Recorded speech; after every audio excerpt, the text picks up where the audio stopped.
Arizona Territory. Spring of 1876, the desert wind came in hot that morning, kicking up dust across the dry land of Cannon Creek. Folks at the trading post whispered that Willow Norrin had thrown a man out of her barn again, this time with a pitchfork jabbed into his britches. Third one this month. Quinn Baylor heard the tale while watering his horse, a tall roan with a patient soul and better manners than most men. He leaned against the trough, arms crossed, letting the sun dry the sweat from his collar. "She throw him out for touching her stock or her pride?" he asked the old stable hand. "Neither," the man chuckled. "He said she ought to smile more. She smiled when she lifted the pitchfork." Quinn gave a one-sided laugh. "Sounds like she knows her worth. Or she's ornery as a sunburned mule," came the reply. Quinn mounted up and rode on without another word, but something about the story stuck to him like burrs on wool. He found her by accident 2 days later, out past the edge of town, on a stretch of land that looked like it had been carved straight out of stubborn grit. The house was plain, the fields rough but alive. She was up on a ladder fixing a busted beam on the barn roof, sleeves rolled to her elbows, face streaked with sweat and dirt. Her dark auburn hair was tied back tight, and she moved like someone who did not wait for help to arrive. "Afternoon," Quinn called, lifting his hat but not stepping closer. Willow looked down, eyes sharp as flint. "If you're here to tell me how I ought to behave," she said, "go ahead and turn that horse around." Quinn smiled, slow and genuine. "No, ma'am. I came to trade. Heard you had good goats. I need two." Willow climbed down, not in a hurry, and stood with her hands on her hips. "You got coin. I have trade. Coffee, beans, and a crate of nails." She considered that, then nodded once. "Fine, but you load them yourself." He followed her toward the pen, and as they walked, he noticed the place was cleaner than most. Tools hung where they should. The animals were healthy. She had done all this alone, and not just done it, but done it well. "Nice spread," he said. Willow did not look at him. "It would be nicer if people stopped telling me I should smile while running it. Maybe they say that because they are scared of a woman who does not need them." She paused then, just for a breath, before crouching to unlatch the gate. "You are not from around here?" "No, ma'am. Just passing through." "Maybe. Plenty of land to pass through. What made you stop here?" Quinn did not answer right away. He watched her hands, steady as she guided the goats out. "Maybe I was curious what kind of woman makes a man run off with a pitchfork in his backside." Willow huffed a laugh, dry and short. "He said no man would marry me with this temper." "And what did you say?" "I told him I was not looking for a man. I was looking for peace." Quinn did not say anything to that, but something in his chest shifted. They made the trade, and he loaded the goats into his wagon. Before he left, he turned back. "You ever need a hand with repairs, I have tools. And time. I do not take charity." "Neither do I," he said. "But sometimes two people can get more done than one. That is not charity. That is sense." She studied him like she was trying to hear what he was not saying. "I get up before dawn. If you are late, I do not wait." "I am never late," Quinn said and tipped his hat. 2 mornings later, he was there before the sun, a hammer in hand and a quiet steadiness to his movements. Willow handed him nails without asking him to. They worked side by side fixing the back wall of the barn, then the fence. They shared water, and later, bread and cheese under the shade of the mesquite tree. "Why are you really here?" she asked, watching him from across the table. "I had a ranch," he said, "up by the Verde. Drought took it. Then I rode a while, looking for something I could not name. Maybe I still am." She was quiet a beat. "You have a family?" "No," he said. "Not anymore." She nodded. That was all. That night, as he was leaving, A scream tore through the air. Quinn froze. Willow dropped the feed bucket and ran toward the sound, a child's voice, high and panicked. They found a boy of about 6 tangled in wire near the creek. His leg bled badly. Willow dropped to her knees, her hands already working. "Milo," she breathed. "What did I tell you about the fence?" The boy sobbed. "I was trying to catch the jackrabbit." Quinn knelt beside them. "Let me wrap it," he said, pulling off his kerchief and tearing a strip from his sleeve. Willow held the boy's head while Quinn wrapped the leg, tight enough to stop the bleeding. The boy clung to her. A girl came running from the house, maybe 7 or 8, long dark hair flying behind her. "Is Milo okay?" "He will be," Willow said. Quinn looked between the children, then at her. "Yours?" She hesitated. "My sister's. She died last winter. Their father left before that." He nodded, not asking more. That night he stayed. Slept in the barn with his bedroll, just in case Milo needed help in the night. By morning, the boy's fever had not come, and Willow looked less like she was holding the world up by herself. "You did not have to stay," she said quietly. "I know," Quinn replied, "but I wanted to." Days became a week, then 2. Quinn helped rebuild the chicken coop after the fox got in. He taught the children to whittle, taught Willow's niece how to braid rope. Willow never asked him to stay, but she never asked him to leave either. One night, after the chores were done and the children asleep, they sat on the porch. The stars were thick overhead, and the air smelled of sage. "You are not like the men who come around here," Willow said softly. Quinn shrugged. "Maybe because I do not want to tame you." She looked at him, her voice low. "They all think I am too hard, too angry, too much." "I do not think that," he said. "I think you are fire, and fire needs more than air. It needs a place that holds it without putting it out." Her throat worked as she swallowed. "And you think you can do that?" "I do not think," he said.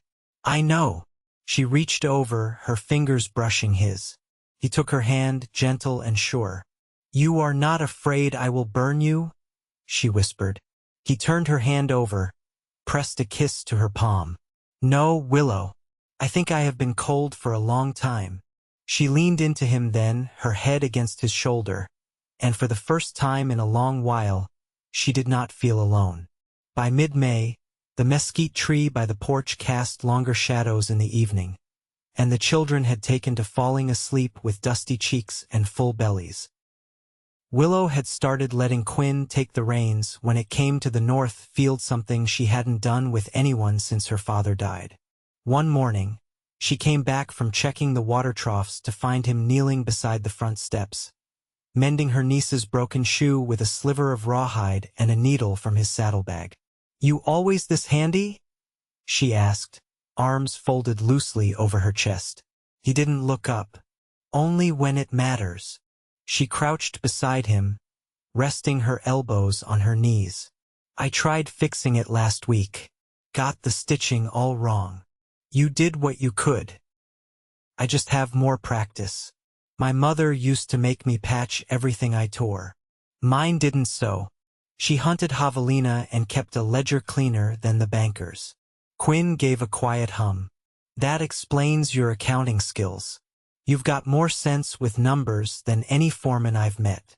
"I never let them know that," she said, brushing dirt from her skirt. "Men don't like it when you add faster than them."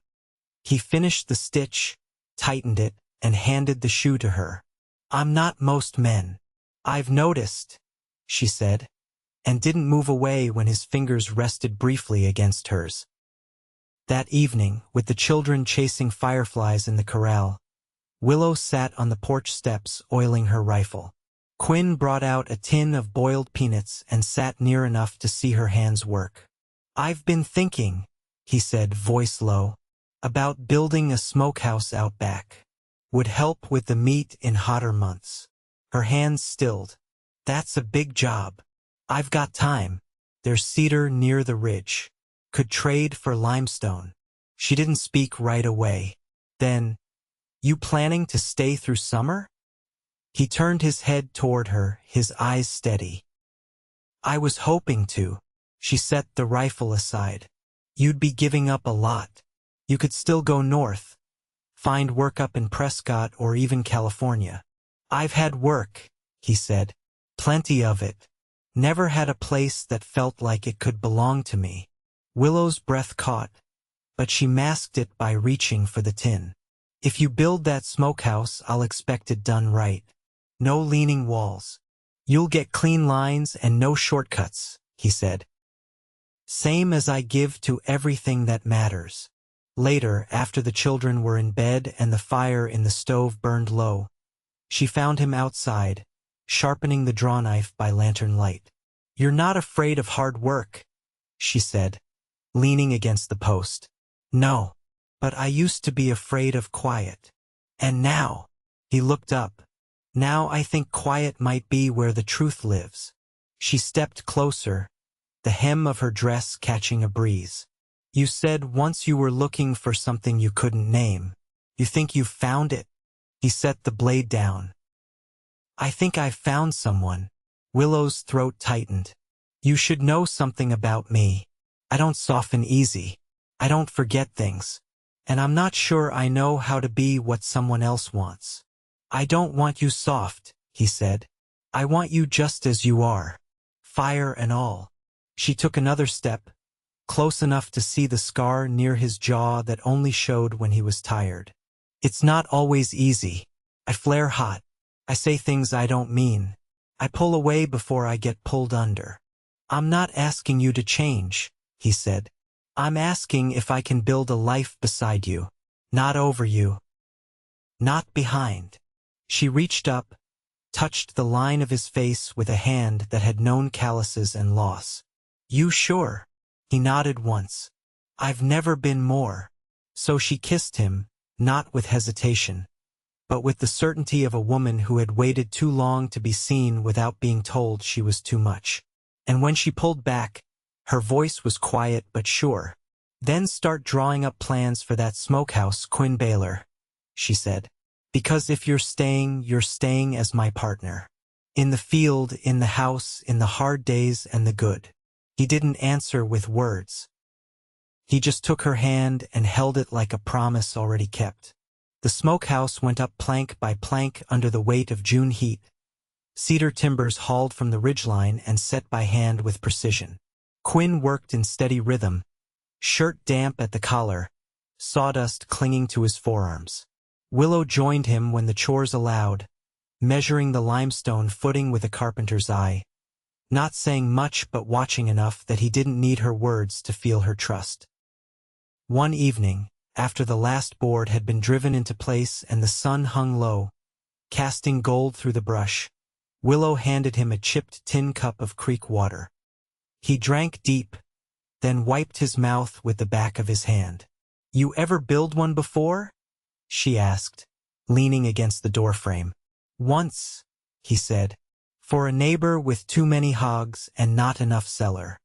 He paid me in sorghum and stories about the war." She ran a thumb along a knothole in the frame. "You speak of it like it was someone else's life." "I suppose it was," he said. "Everything before now feels that way." Willow looked up at the roofline. "You made it tight. Won't lose smoke even on a bad wind." "I didn't come here to do anything half-measured." Her gaze lingered on his face a while, thoughtful. "You mean to build more?" "If you want it," he said. "A second pen for the goats. Maybe a shed for the grain sacks." She nodded. "We'll need more nails." They sat on the porch that night, not speaking much. Her hand rested on his knee, his thumb circling the back of it slow. Crickets sang, and somewhere beyond the fence, a night hawk cried once and fell quiet again. The next afternoon, Willow rode out with her niece to the trading post, a burlap sack of dried herbs slung across her saddle, wild chamomile and mountain mint she'd gathered after the rains. Quinn stayed back with Milo, showing him how to mend a loose hinge on the chicken coop using one of the bent nails they'd straightened earlier. By dusk, when the women returned, Willow's face held something tight beneath the surface.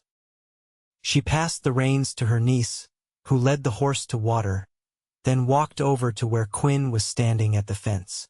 "Jasper Lorne was at the post," she said flat.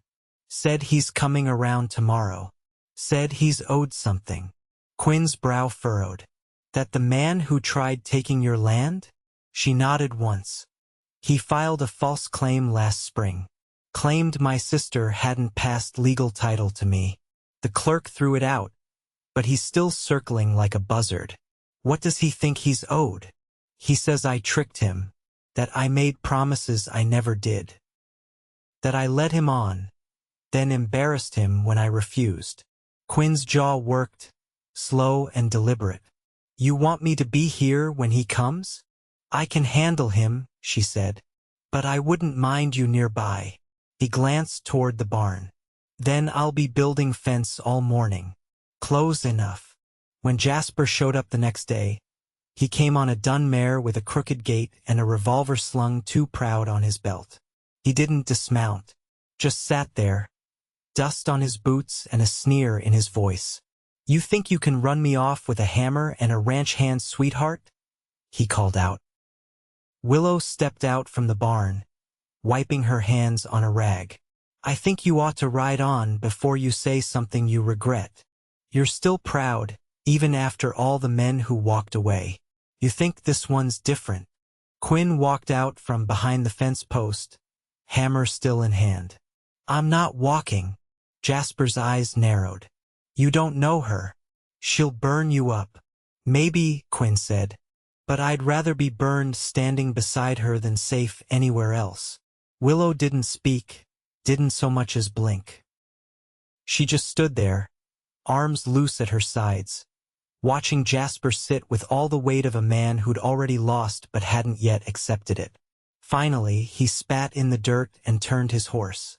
"You'll wish you listened to sense," he said over his shoulder. "I stopped listening to men like you a long time ago," Willow said.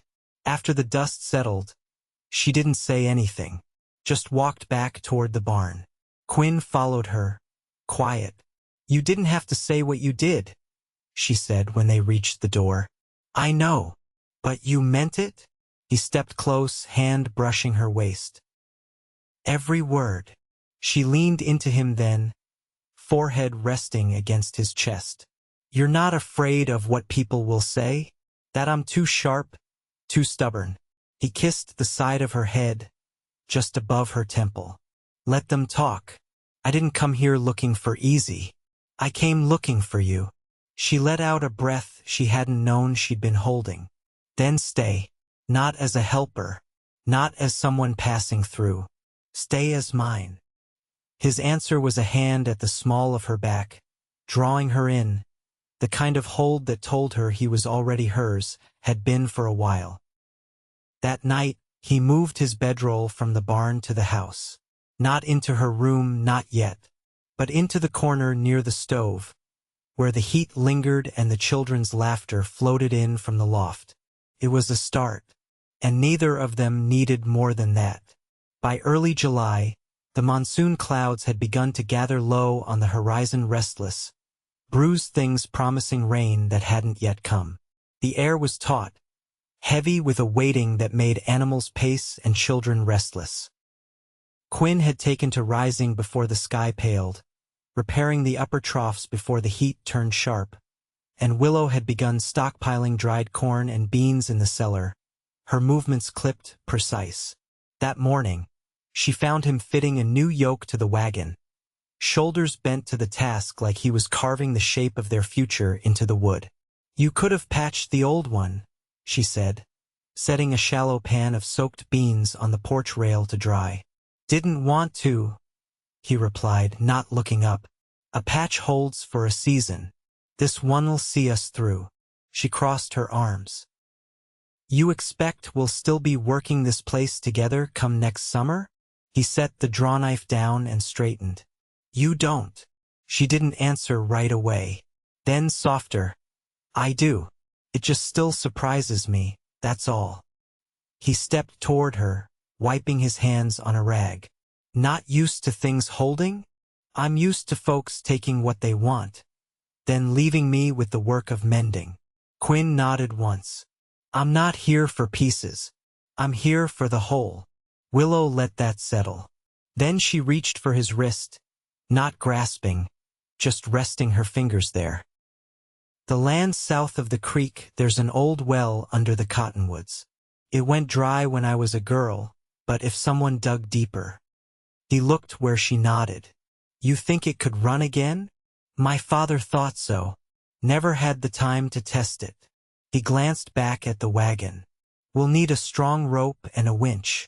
I can start tomorrow. That evening, after supper, her niece sat on the floor sorting mesquite pods while Milo napped curled against the dog. Willow sat at the table, mending the edge of a flour sack, while Quinn wrote out a supply list with a pencil shaved down to the nub.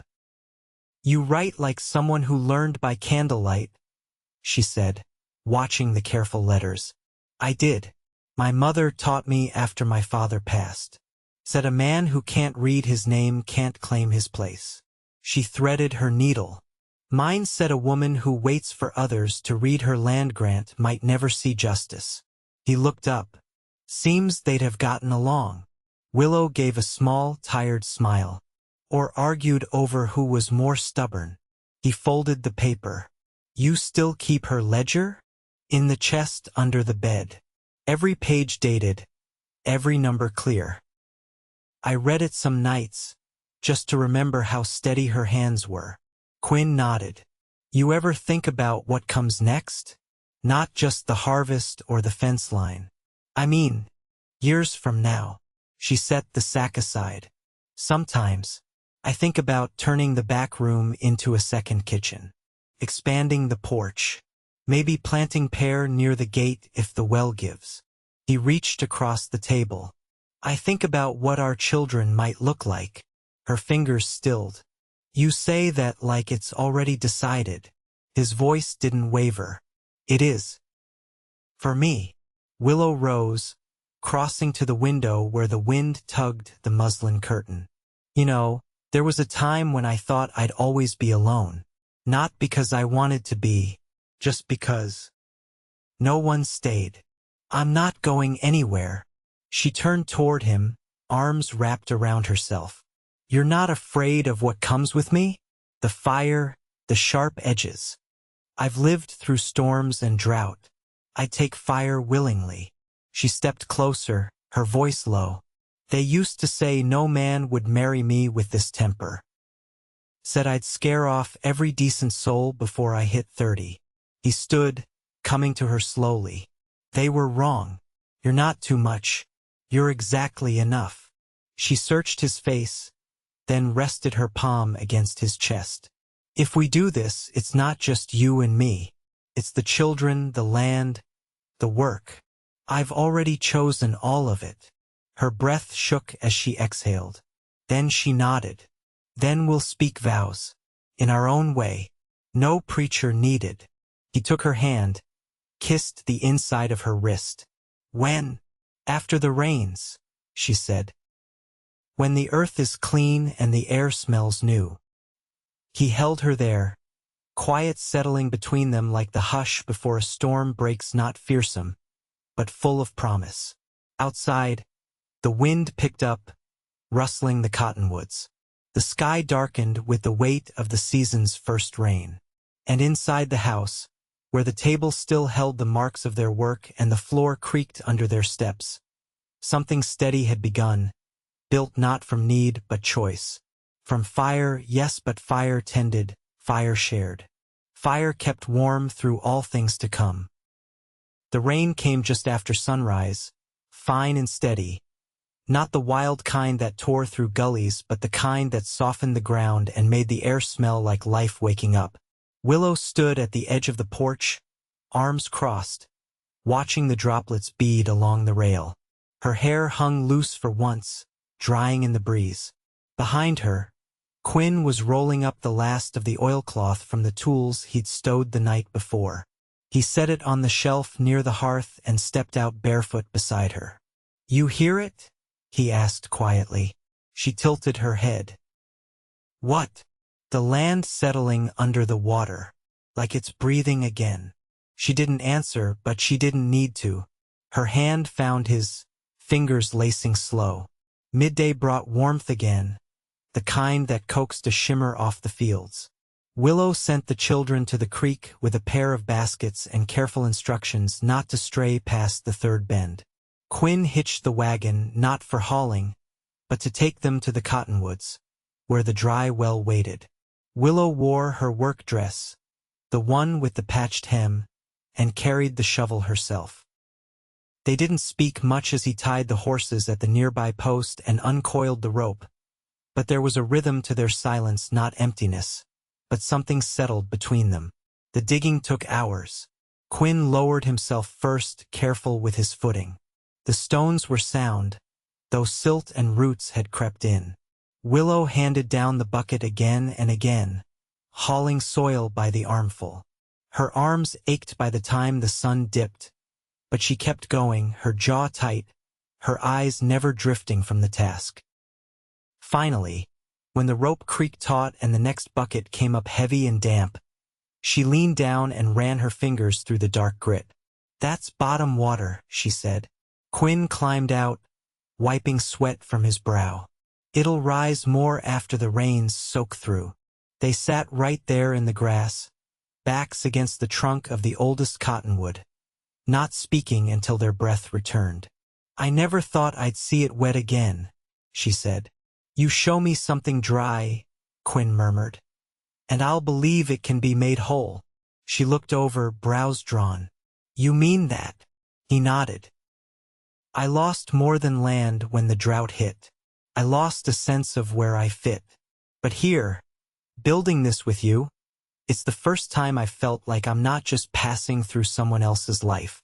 She reached for his hand, laying it over her heart. "You're not passing through, Quinn Baylor. You're rooted now." That evening, they gathered the children and walked to the old pecan tree behind the house. Willow spread out a quilt stitched by her mother's hand. They sat close, their knees touching, while the girl read from a worn Bible Willow had kept beneath her mattress. When the girl reached the verse Willow had marked a passage about steadfastness and labor not in vain, she paused. Willow nodded, and the girl continued. Quinn took Willow's hand again, this time not as a promise, but as a vow already lived. Without fanfare, without witnesses beyond the children and the trees, they said what mattered. Not in grand words, but in plain ones. "I'll work this land with you. I'll raise them with you. I'll stay. I know." That night, Quinn moved his things into her room, not with urgency, but with quiet certainty. He laid his coat on the peg beside hers, hung his hat near the stove. When the wind picked up, he checked the shutters. When the fire burned low, she brought the quilt from the porch and draped it over the foot of the bed. They lay beside each other in the dark, the children's breaths rising slow from the loft above. Willow turned toward him, her fingers tracing the line of his collarbone. "You're not what I expected," she whispered. He smiled just a little. "Neither are you. Thank God." The rain fell again that night, softer still. And when morning came, the well was full. Years passed. The pear sapling took root near the gate, slow to grow but strong. The smokehouse stood straight through storm and sun. The children grew tall and sure, the girl learning to plait leather like Quinn, the boy setting rabbit snares beneath the ridge. They added a room to the house, not for space but for music. The girl had an ear for it, and someone passing through had traded them a dulcimer for a tin of honey and a week's board. Quinn built her a stool, and Willow made her a songbook from butcher paper stitched with thread. The land never got easy, but it stayed theirs. The harvests varied, the weather turned as it pleased, but the house held steady. Willow never softened her spine, and Quinn never left a task undone. They argued sometimes over fencing, over whether to trade milk for flour or grind their own, but the arguments always ended with hands entwined under the dinner table or a silent apology passed in the form of coffee left hot and waiting. Willow never smiled for strangers, but she laughed for Quinn, low and rare, and when she did, he'd pause whatever he was doing, just to watch her. They grew old, but not apart. And when the cottonwoods bloomed each spring, they'd walk the edge of the creek together, hands brushing, remembering the day the well filled again, and their lives quietly had begun.